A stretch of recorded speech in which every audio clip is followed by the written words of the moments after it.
नमस्कार मेरे प्यारे विद्यार्थियों, मैं नीरज सिंह राजावत हमारे नक्षत्र एजुकेशन के ऑनलाइन मंच पर आपका तहे दिल से हार्दिक स्वागत करता हूं। और मैं लेकर आया हूं सभी प्रतियोगी परीक्षाओं के लिए वस्तुनिष्ठ प्रश्नों की श्रृंखला जो आपके लिए महत्वपूर्ण और उपयोगी हो सकती है। और आज हम चर्चा करने वाले हैं मनोविज्ञान के प्रश्नों के बारे में। अब हम चलते हैं हमारे पहले प्रश्न की ओर। शैक्षणिक मनोविज्ञान निश्चित रूप से मनोविज्ञान की वह शाखा है जो के कारणों में प्रमुखता से सहायता करती है। शिक्षण और प्रेरणा, व्यक्तित्व और सीखना, शिक्षण और अधिगम, प्रेरणा और व्यक्तित्व। आंसर देने का प्रयास करें। प्रश्न पढ़ेंगे एक बार। शैक्षणिक मनोविज्ञान निश्चित रूप से मनोविज्ञान की वह शाखा है जो के कारणों में प्रमुखता से सहायता करती है। ए. शिक्षण और प्रेरणा, बी. व्यक्तित्व और सीखना, सी. शिक्षण और अधिगम, और डी. प्रेरणा और व्यक्तित्व। हमारा आंसर होगा इसका सी. शिक्षण और अधिगम। अब चलते हम अगले प्रश्न की ओर। निम्न में से कौन सा प्रतिमान शिक्षक को विषय वस्तु की गहनता की ओर अग्रसर करता है? ए. पूछताछ प्रतिमान, बी. निष्पत्ति प्रत्यय प्रतिमान, सी. अग्रिम व्यवस्था प्रतिमान, या फिर डी. अंतःक्रिया विश्लेषण प्रतिमान। आंसर देने की कोशिश करें। प्रश्न देखते हैं क्या कहना चाह रहा है। निम्न में से कौन सा प्रतिमान शिक्षक को विषय वस्तु की गहनता की ओर अग्रसर करता है? पूछताछ प्रतिमान, निष्पत्ति प्रत्यय प्रतिमान, अग्रिम व्यवस्था प्रतिमान, या फिर डी. अंतःक्रिया विश्लेषण प्रतिमान।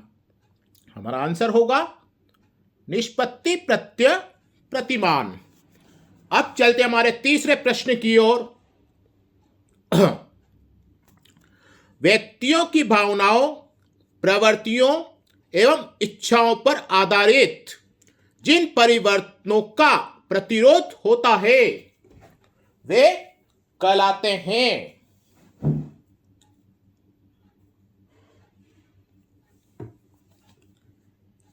ए.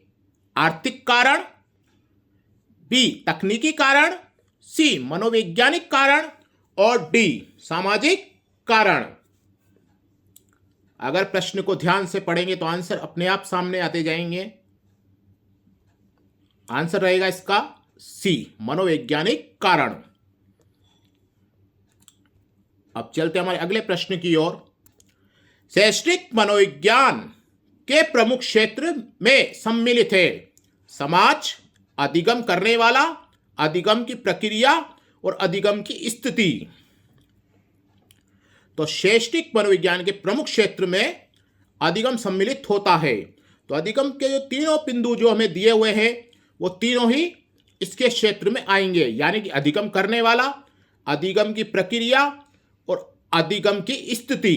तो हमारा आंसर होगा सी। अब चलते हमारे अगले प्रश्न की ओर। वह विधि जिसमें कंप्यूटर छात्रों के साथ साथ छात्रों के प्रदर्शन का आकलन करता है, साथ ही कंप्यूटर को निर्देश दे सकता है। ए. Drill, B. शिक्षकीय कार्यक्रम, सी. अनुरूपक, या फिर डी. सहयोगात्मक अधिगम। हमारा इसका आंसर होगा अनुरूपक।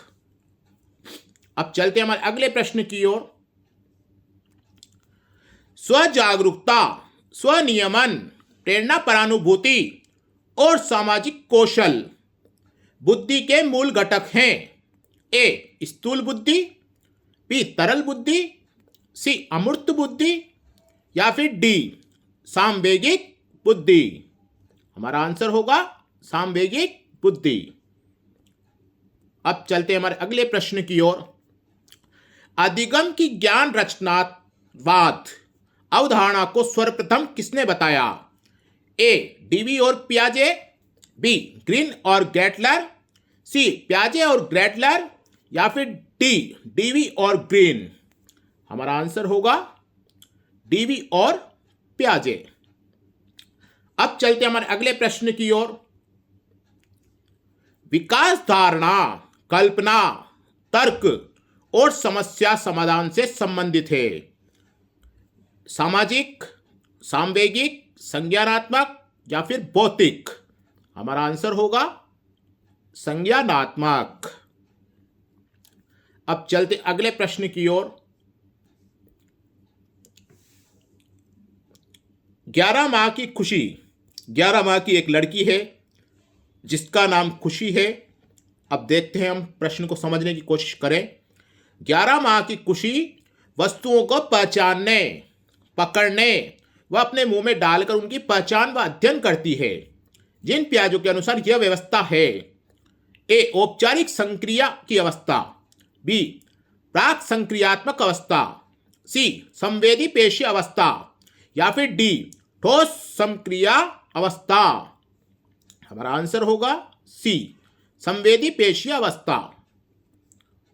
अब चलते हमारे अगले प्रश्न की ओर। आईसीटी का मतलब है information classroom teaching, information communication technology, informative computer teaching, या फिर डी इंस्टीट्यूट कंप्यूटर टेक्नोलॉजी। हमारा आंसर होगा इसका इंफॉर्मेशन कम्युनिकेशन टेक्नोलॉजी। आईसीटी का मतलब यानी कि full form information communication technology है। अब चलते हमारे अगले प्रश्न की ओर। प्रणाली उपागम में सम्मिलित है इनपुट, प्रक्रिया, आउटपुट और प्रतिपुष्टि, प्रक्रिया, मानदंड, इनपुट और प्रतिपुष्टि, मानदंड, इनपुट, आउटपुट और प्रतिपुष्टि, प्रक्रिया, इनपुट, आउटपुट और मानदंड। हमारा आंसर होगा इनपुट, प्रक्रिया, आउटपुट, प्रतिपुष्टि।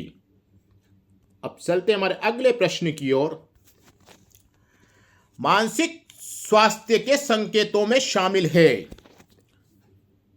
ए संवेगात्मक संतुलन, बी हास्य की भावना, सी आंतरिक अभिप्रेरणा, और डी बाह्य अभिप्रेरणा। मानसिक स्वास्थ्य यानी कि अंदरूनी बात हो रही है। क्या हो रही है? अंदरूनी बात हो रही है। तो संवेगात्मक संतुलन भी सही है, हास्य की भावना भी सही है, आंतरिक अभिप्रेरणा भी सही है, और बाह्य अभिप्रेरणा यानी कि बाहर की, डी बात कर रहा है बाहर की, तो बाहर वाला गलत है।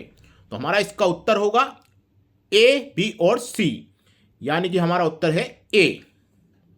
अब चलते हमारे अगले प्रश्न की ओर। शिक्षण प्रतिमान का कौन सा तत्व शिक्षण के उद्देश्यों से संबंधित है? ए केंद्रीय बिंदु, बी वाक्य रचना, सी सामाजिक प्रणाली, या फिर डी सहायक प्रणाली। हमारा आंसर होगा केंद्रीय बिंदु। अब चलते हमारे अगले प्रश्न की ओर। अवांछित और समस्या व्यवहार का प्रभावी रूप से परिमार्जन के सिद्धांत का उपयोग करके किया जा सकता है। प्रश्न ध्यान से पढ़ें। अवांछित और समस्या व्यवहार का प्रभावी रूप से परिमार्जन के सिद्धांत का उपयोग करके किया जा सकता है। किसके सिद्धांत का? देखते हैं ऑप्शन। प्राचीन अनुबंधन, क्रिया प्रसूत अनुबंधन, सी प्रयत्न और त्रुटि अधिगम, या फिर डी बहुविमीय बुद्धिमत्ता। आंसर आएगा क्रिया प्रसूत अधिनियम के सिद्धांत का उपयोग करके किया जा सकता है। क्या किया जा सकता है? अवांछित समस्या व्यवहार का प्रभावी रूप से परिमार्जन। अब चलते हमारे अगले प्रश्न की ओर। विकास के 3 चरण: पूर्व पारंपरिक, पारंपरिक और उत्तर पारंपरिक, जो अनैतिक और नैतिक के बीच अंतर करते हैं और नैतिक को चुनते हैं। अब नैतिक को चुनेंगे तो आंसर भी हमारा क्या आएगा? नैतिक ही आएगा, डी। अब चलते हमारे अगले प्रश्न की ओर। स्कूली छात्रा को विशेषज्ञ द्वारा दिया गया व्याख्यान कहलाता है अंतःवैयक्तिक संप्रेषण, अंतःवैयक्तिक संप्रेषण, लोक संप्रेषण या फिर डी अवाचिक संप्रेषण। हमारा आंसर होगा लोक संप्रेषण। अब चलते हमारे अगले प्रश्न की ओर। किसके द्वारा चिकित्सा शिक्षण पद्धति को विकसित किया गया?